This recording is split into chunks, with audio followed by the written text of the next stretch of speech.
गजाननं भूतगणादिसेवितं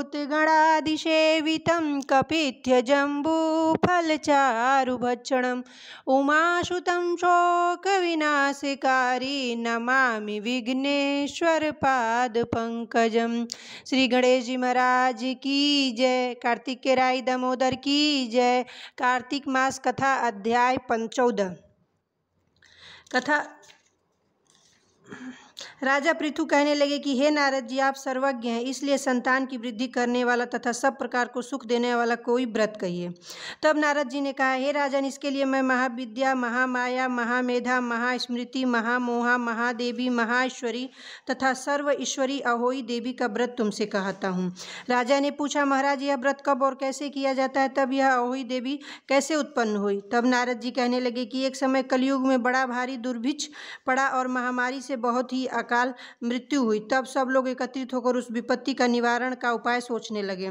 अंत में निश्चय कर कार्तिक कृष्ण सप्तमी को सबने व्रत रखा। व्रत करते समय सायंकाल चामुंडा देवी हाथ में मुंड लिए प्रकट हुए और कहने लगी कि हम रुद्र सहित विहार करने के लिए यहाँ पर आ गए हैं, परंतु सारे संसार में पाप छाया हुआ है। ब्राह्मण, वेदहीन, क्षत्रिय, असमर्थ और वैश्य और शूद्र धर्म रहित हो गए हैं।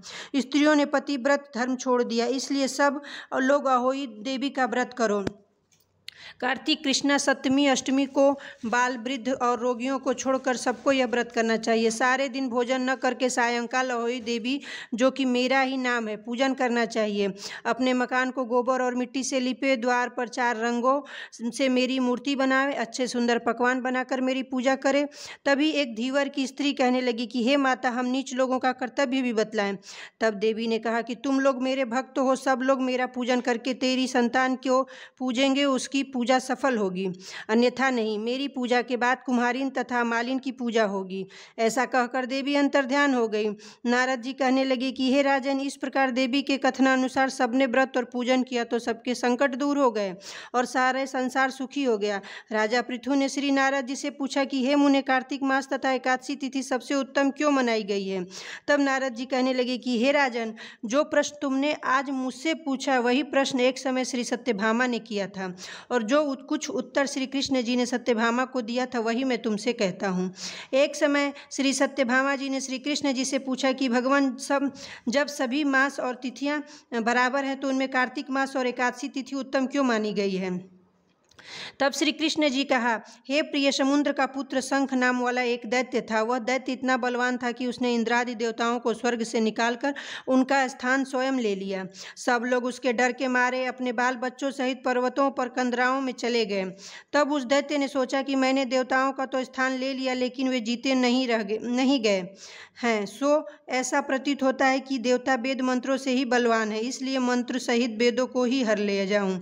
तब उसने ऐसा विचार तो वेद डर के मारे समुद्र में चले गए। तब ब्रह्मादिक सब देवता संसार को वेदहीन समझकर भगवान विष्णु की शरण में गए और उनको जगाने के लिए गीतवाद आदि क्रियाएं की। भगवान के जागने पर आवाहन, आसन, पाद, अर्घ, आचमन, स्नान, वस्त्र, यज्ञोपवीत, चंदन, पुष्प, धूप, दीप, नवेद, पान, प्रदक्षिणा और नमस्कार, इन सब सामग्रियों से भगवान का पूजन किया।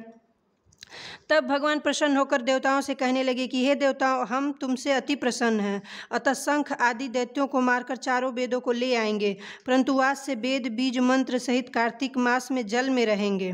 अतः कार्तिक मास में जो कोई जल में स्नान करेगा उसको यज्ञ के अंत के समान फल मिलेगा, उसके समस्त विघ्न दूर हो जाएंगे। आप लोगों ने क्योंकि एकादशी के दिन हमको जगाया है, अतएव सब तिथियों में एकादशी अधिक मान्य होगी। कार्तिक तथा एकादशी को व्रत हमको अति प्रिय है। नारद जी कहते हैं, राजन, इतना कहकर भगवान मछली का रूप धारण कर विंध्याचल में निवास करने वाले कश्यप जी की अंजलि में आ गए। कश्यप जी ने उनके कमंडल में डाल दिया। जब कमंडल भर गया तो मत्स्य रूप भगवान कहने लगे कि हमको कोई बड़ा स्थान दो। तब कश्यप जी ने घड़ा दिया। घड़ा भी भर गया तो उसमें से कुएं में छोड़ दिया, परंतु भगवान धीरे धीरे बढ़ते रहे तो कश्यप जी ने उनको समुद्र में डाल दिया। जब भगवान समुद्र में भी बढ़ने लगे तब मत्स्य अवतार भगवान शंखासुर दैत्य को मारकर बद्री नारायण के आश्रम पर आए। यहाँ आकर भगवान ने देवताओं से कहा कि हमने शंखासुर को मार दिया है। साथ ही ऋषियों से कहा कि आप लोग जाकर समुद्र में से वेदों को ढूंढ लो, तब तक हम देवताओं सहित प्रयाग में निवास करेंगे। तब ऋषियों ने वेदों के 6 अंग छंद, व्याकरण, कोश, वैदक, ज्योतिष और स्मृति सहित तपोबल द्वारा समुद्र में से ढूंढ निकाला।